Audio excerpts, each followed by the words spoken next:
8h15 en ce lundi 25 novembre. La tradition du lundi, évidemment, c'est parler finances. Et là, avec le temps des fêtes qui s'en vient, les décorations de Noël qui sont partout des magasins, la musique de Noël même qui est dans les épiceries un petit peu partout, on parle de cadeaux. Parce que des fois, des cadeaux de la vie, ça peut avoir un petit poison qui se faufile au travers de tout ça. Fait que c'est bien de planifier les choses. Surtout le type de cadeau qui peut être super bien intentionné, en fait, là, qui a zéro malice, mais qui, au final, peut devenir empoisonné, même si à la base, tu penses donner un bon cadeau. Là. Exactement. Donc, Bernard, salut. Oui, bonjour. Allô? Bon début de semaine. Tu voulais parler des dons d'équité ce matin. Un peu ça, l'angle du cadeau qui peut-être devenir empoisonné si c'est pas bien planifié. Exactement. Dans le fond, cette semaine, j'ai une situation qui a fait en sorte que j'ai dû aller faire un peu de recherche pour confirmer mes dires. Mais bref, une situation qui est quand même assez fréquente. Un parent qui hérite de la maison familiale. Donc, admettons son père, l'individu que j'ai rencontré, fait que c'est son grand-père qui a laissé sa maison à son père. Puis ça fait déjà quelques années. Puis l'individu, mon client, il reste déjà dans cette maison-là et son père a l'intention de lui vendre très peu cher ou de lui donner carrément. Donc, mettons les fameuses ventes à une pièce. Là, mettons qu'on va entendre parler. Là. Exact. Fait que, tu sais, c'est quoi l'avantage, le désavantage? Bien entendu, pour celui qui va bénéficier, qui va acheter une maison à une pièce, pas besoin de faire bien des dessins que vous comprenez. Tabarouette, il y a un réel avantage. Des maisons à une pièce, il n'y en a pas. Donc, t'as sinon, t'es chanceux. Avantage. Sauf que pour celui qui le donne, lui qui est généreux, celui qui fait le cadeau, alors c'est quoi qui arrive lorsque je vais vendre une maison que je n'habite pas? D'accord, ça c'est important. Dans le fond, une maison secondaire, c'est qu'à partir de ce moment-là, tout le gain, dans le fond, alors le prix que je l'ai acheté, moins la valeur marchande, donc le prix du marché en ce moment, 50% de ça va tomber en ce qu'on appelle du gain imposable. Fait que tu l'as payé 73 000 en 1888. Ça se passe bien. Maintenant, elle en vaut 375. Tu vas payer la différence, c'est-à-dire un 300 000. Tu vas être imposé sur 150 000. Il y a un 150 000 qui va s'ajouter sur le revenu du vendeur. Donc, rendu dans ces montants-là, tu es pratiquement une pièce sur deux. Fait que tu as tout près 75 000 d'imposition que tu vas avoir à donner. Alors, tu sais... Pas que la stratégie n'est pas bonne. Mais il y a quelque chose d'un pensée si planifier. C'est tout d'un coup, ça? Lorsqu'il faut que tu le donnes, là, justement. Là, vous êtes rendu là, vous le faites. C'est de l'imposition, donc tu as ton année pour le payer. Exact. C'est pas quelque chose pour dire, OK, mets-le-moi sur 75, sur 15 ans, sur 20 ans. Tu sais, ça sera allégeant, mais tu peux pas payer de l'impôt sur 15 ans. Faut que tu le payes dans l'année. Donc, rendu là, comment qu'on va s'y prendre pour le faire? Puis, tu sais, des scénarios qui sont 100% gagnant des deux côtés, comme j'ai mentionné, ça n'existe pas. Dans le meilleur des mondes, c'est sûr que le parent va le vendre à un étranger puis au prix vraiment du marché. Alors, il va faire le plus gros gain possible. Mais c'est pas ça qu'il veut. Puis il veut aider son enfant. Puis avec le marché actuel, les maisons valent tellement cher que tu files pour donner quand même un petit coup de main à ton enfant. Tu veux la fibre généreuse. Là, exact. Tu veux pas le saigner. Fait que le vend un peu en bas de la valeur marchande. Puis tu sais, là, on parlait de vendre à $1. Mais admettons la même situation. Tu as une maison de 200 000. Tu la vends 100 000. Regarde, ça va être ton cadeau, ton héritage. Puis tu sais, quelque chose qu'on voit souvent, justement, que tu as un rabais comme ça, ils s'attendent pas du tout à avoir une facture d'impôt à payer par la suite. Mais oui, encore là, même principe, en vaut 200. Tu l'as vendu 100, il y a un 100 000 dans le fond là, de gain imposable. Je rappelle, si j'habite pas cette fameuse maison. Parce que ça mettons, si la personne qui la donne, mettons, c'est une maison bigénérationnelle. Oui. Y a-tu quand même... La vente de notre maison principale n'est pas imposable. OK, fait, t'as peu. Si c'est une maison bigénérationnelle, puis les deux habitent encore là, puis c'est juste changer de propriétaire, là, en théorie, il n'y a pas Exact, il n'y aurait pas dans le fond. Imposable. Exact, parce que c'est sa résidence principale qui le vend. OK, fait grand-maman et grand-papa, par exemple, qui sont sur le bar, là, mettons, on s'en va en RPA dans les prochaines années, c'est déjà prévu.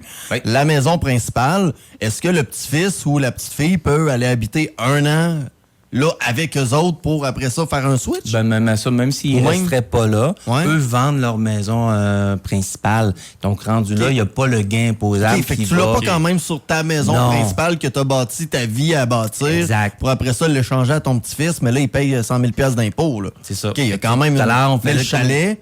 Le chalet, une terre à bois. Okay.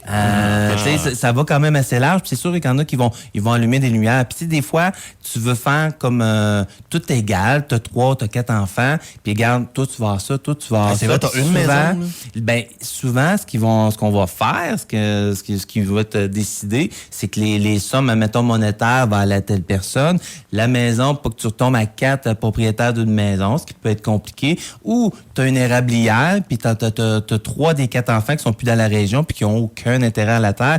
Toi, tu vas ramasser ça. Bon, ben, OK, rendu là, la valeur de tout ça, c'est une liquidité, un placement, à un moment donné. Oui, selon le placement, il peut y avoir de l'impôt à donner dessus, mais après ça, c'est de la liquidité. Un actif, si tu le revends, ben après ça, même principe que je viens de nommer, si tu l'as pas payé, bon, ben d'accord, il peut avoir une sapristi de belle facture après ça, là. OK. Moi, il y a une couple de stratégies à avoir. Là, tantôt, hors d'onde, on parlait aussi pour, mettons, éviter les gros montants, essayer de couvrir la dépense supplémentaire, c'est d'utiliser, entre autres, des plans d'assurance. Exact. Ça peut être conçu de savoir, OK, dans 20 ans, dans le fond, mon érablière, mon chalet, je veux le léguer à mes enfants. Bon, bah, d'accord, je m'attends qu'il y a une facture de X qui tombe d'impôt. Bon, ben, on peut prévoir à l'avance, dire d'accord, ma conjointe, elle n'aura pas besoin de cet argent-là. Donc, je veux juste que ça serve à payer mes impôts que j'aurai à payer. On peut prendre une assurance au premier décès. Donc, le premier des deux du couple, dans le fond, qui ont le bien, qui veulent léguer à leurs enfants. Au premier décès, il y a un montant d'assurance qui va tomber, qui va servir à payer. Puis, j'ai nommé une année, j'ai dit dans 20 ans, mais ça, c'est quand que je veux léguer à mon décès. Donc, en léguant à mon décès, je m'assure qu'il y ait déjà un montant qui soit là exclusivement pour payer l'impôt qu'il y aura, pour que le bien soit légué à la valeur à mes enfants, puis que l'imposition tombe pas dans les mains du survivant. Pour appauvrir grand-père, grand-mère qui, lui, a voulu être généreux, mais que finalement, qui se retrouve avec une facture d'impôt qui contribue quasiment à la moitié de ce qu'il y a d'épargne. Fait que faut planifier comme il faut, justement, pour éviter le petit côté empoisonné, parce que finalement, on veut être généreux, mais ça peut nous revenir dans la face d'une certaine manière. Puis, Bernard, juste pour bien comprendre, spécialement lorsque, justement, t'en as un des deux, peut-être, qui part avant l'autre, ben c'est là que ça devient problématique, parce que, justement, il y a un des fonds de pension pour que grand-maman ou maintenant grand-papa vive qui n'existe plus. Donc, si en plus, tu te ramasses avec une situation comme ça, dans l'année, c'est là que ça peut devenir problématique rapidement, alors qu'on a d'autres choses à gérer. Puis si l'autre a besoin, dans le fond, de ces montants-là, ça se peut très bien que la situation fait en sorte que, d'accord, le bénéficiaire va être le survivant, puis au décès, dans le fond, bon, OK, en ayant déjà eu cet argent-là qui servait au conjoint survivant, bon, ben, j'ai pas grugé dans son bas de laine pour ces derniers jours, puis ça va faire en sorte qu'il va en rester suffisamment aussi qu'à son décès, au deuxième. Bon, mais les enfants vont avoir des valeurs, des biens de valeur qui vont compenser amplement le peu d'impôts qui restera à donner à ce moment-là. Fait que c'est le genre de choses que pour bien planifier le cadeau, de prendre un petit rendez-vous pour juste évaluer le plan. Oui, puis le don d'équité, bien certain, nous, ça va être un travail, dans le fond, de comptable, de fiscaliste. Alors, selon les situations et la complexité du produit. Mais nous, c'est sûr qu'on est capable d'aborder puis de faire allumer des lumières. Ça, c'est sûr et certain. Puis, dépendamment aussi de la situation, ben, faire penser, d'accord, il peut y avoir des options. OK, tel genre de placement, regarde, est-ce qu'il y a déjà un bénéficiaire dessus? On peut s'assurer qu'il se passe net à l'abri de l'impôt, advenant un décès, tel actif. Bon, ben, d'accord, il va avoir une imposition d'environ temps. Voici qu'est-ce qu'on peut faire avec des contrats d'assurance. Donc, si on veut prendre rendez-vous avec l'équipe des bons conseils pour planifier ce genre de choses-là, c'est juste, on vous appelle, on se présente sur place, on a visité sur le site web. Puis par notre site web, on a toutes les informations, donc ça va nous faire plaisir. Donc, allez visiter desbonsconseils.com. Fait que merci beaucoup, Bernard. Puis on va se dire à dans 2 semaines, en théorie. Oui, qui devrait être pour la dernière chronique de l'année. Le temps des fêtes qui s'en vient.